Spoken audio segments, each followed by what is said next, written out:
just wants to be beautiful. She goes unnoticed. She knows no limits. She craves attention. She praises an image. She prays to be sculpted by the sculptor. Oh, she don't. I'll never get back my high school years. I'll never get back my middle school years. And now someone who's about to graduate college and, take another step in life, I realize how amazing time can be. And I regret it so much. Hey, Trophy. The Trophy Case, and today I'm going to be talking about my journey with strabismus. Here we go. When I was born with something called strabismus. It's basically a condition that deals with the eyes and eye alignment. When I was born, both my eyes went inward, and when I was really young, I was about 2, I think, I got eye alignment surgery or strabismus surgery, and it basically tried to correct the issue I had with my eyes, basically my cross eyes. What they did was they did some stuff with the muscles, tightened it or pulled it back, helped with it a lot. I still had to wear a patch during elementary school. I was in private school. I went to private school, so I was in 5th grade, and then I transitioned to public school because private school was not working out for me. And the kids in private school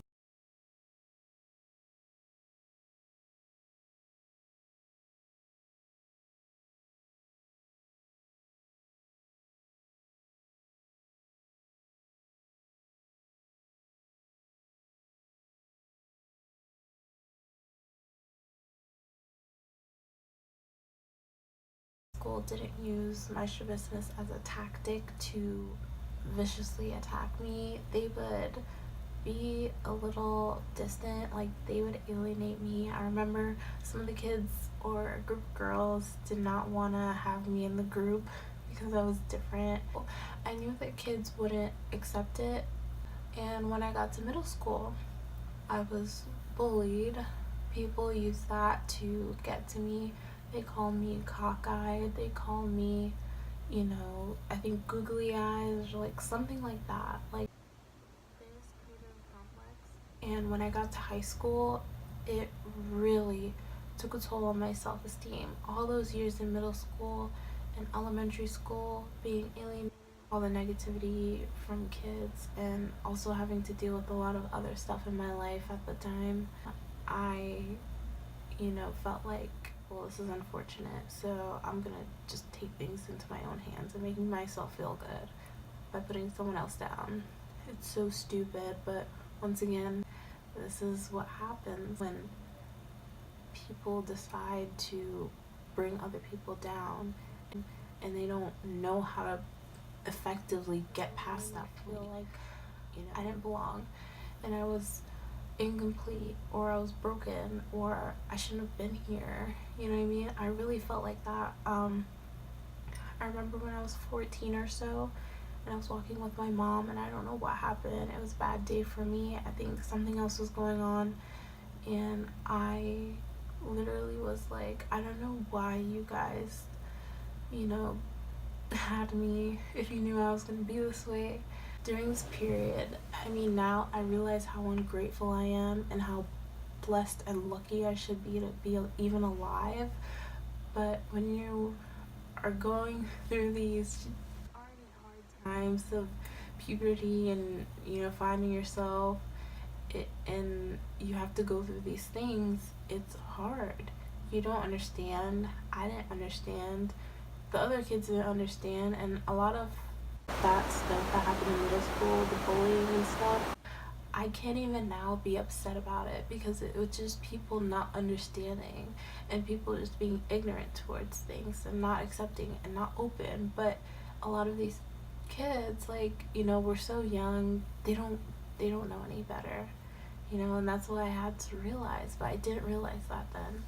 Everyone, as I mentioned, everyone was finding their styles and what they loved and how they wanted to express themselves, And for me, I didn't try because I felt like, what was the point? Like, people aren't even gonna want to talk to me or get to know me because all they're gonna see is that I'm different. I have this eye issue, and they're gonna just not want to talk to me. Or in high school, it was a whole different situation. I would sleep for extreme periods of time. I would just go to school, go home, sleep till dinner. Well, I was really depressed, and I didn't even realize I was depressed. I was just like, oh, I just feel terrible, so I'm just gonna live this way. Before my sweet 16, I wouldn't look in the mirror. I wouldn't consider myself pretty. I remember going to school and seeing all the girls who like had fashion sense and were expressing themselves in all these different ways and be like, oh, I wish I was like that.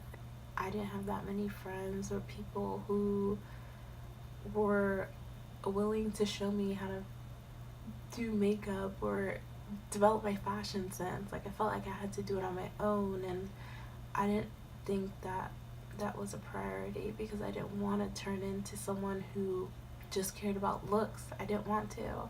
I wanted to be someone who represented, natural and just like accepting people for being who they were. And in my mind, I thought I never could because it wouldn't even matter because of how I am. You know what I mean? Unfortunately, it was a part of the complex because I didn't let anyone in. And then it was getting towards senior year, and I remember watching videos of people in college living their life and enjoying their lives, and I was like, I want to do that. Like, I want to change my life. Like, I was putting off and thinking that I can't be this person who accepts and loves natural beauty and loving people for who they are, and I couldn't also be the girl who does her makeup and dresses cool or not just as cool, but like just as trendy and is out there. I thought I couldn't be that person. I just started, I don't know what happened. It just clicked in me. I guess it was also because I remember I was going through so much of my life and I wasn't leaving an impact. I didn't have much friends. I didn't have any friends really in my life around. Then prom came around, and thank God for my mom who pushed me to go to prom because I did go and I had an amazing time, and everyone was like, you look so beautiful, oh my god, I can be like you, and this, that, and the third, and it's like, yep, it's me, the same person. And I regret so much in my high school years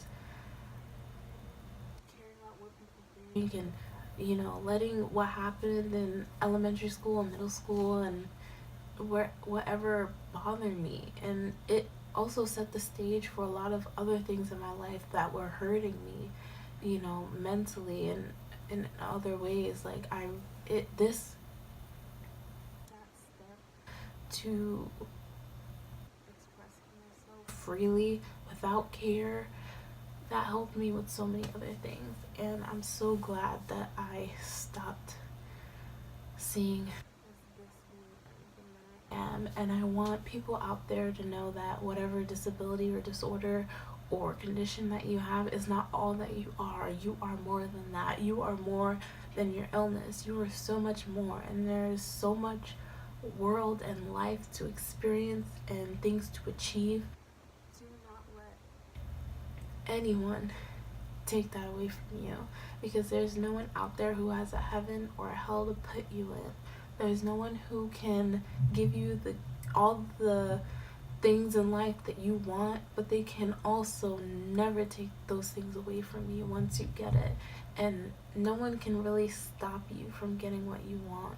It's all in here, and you always have to remember that at the end of the day, yes, you have yourself, and you should love yourself naturally, and you should advocate for natural beauty.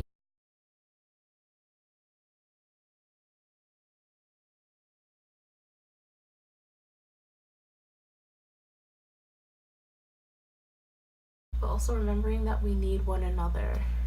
We do need one another and be kind to each other. Don't bully people. Don't let whatever happened to you in the past affect you so much that you're hurting other people or you're hurting yourself, or you're not letting yourself experience this big, beautiful world. I've experienced so much because I took that leap of faith. Like I said in my previous videos, I took that leap of faith and I told myself no more. And that's why I will keep speaking and keep advocating for people to just change your mind, just look at things, just take time to be comfortable with yourself, to be alone with yourself, to love yourself, because you can do it, and you can conquer whatever you want. So whatever it is you're dealing with, whatever, even if you would like to share it with me, I'll give feedback and my opinion and advice. If you want to comment that down below, I'll totally respond and help you out to my best abilities. Feel free to contact me on social media about this issue, about any issue. I'm a big advocate for mental illness and mental health, especially, and I'll do more stories and videos about that. So if you want to talk to me about that, I'm always open and I'm always willing to help. Do not let this time go to waste. We have only a finite amount of time. Okay? I love you guys. And I'll see you on the flip side. She just wants to be beautiful, she goes unnoticed, she knows no limits, she craves attention, she praises an image she prays to be sculpted by the sculptor.